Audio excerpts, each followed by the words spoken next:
In 2015, Snap and Luxury partnered to create the first lenses, a new type of self-expression. For me, the OG Snapchat lens is always going to be the dog lens.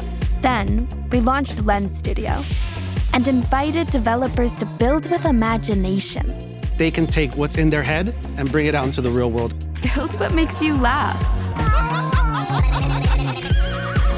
Build to go viral. Right now, a new Snapchat lens is going viral. Got 3 billion views in just 6 months, so it was crazy. Build with purpose. This is going to really change our life in a much more accessible way. Build for your world.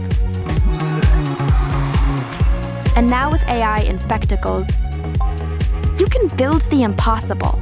There's so many possibilities. AI has really empowered me. I'm super excited about spectacles and how it's going to change how we see the world. I'm looking for Ginza Station. 10 years of building lenses. 10 years of building together. Here's to building the future. Build with Snap.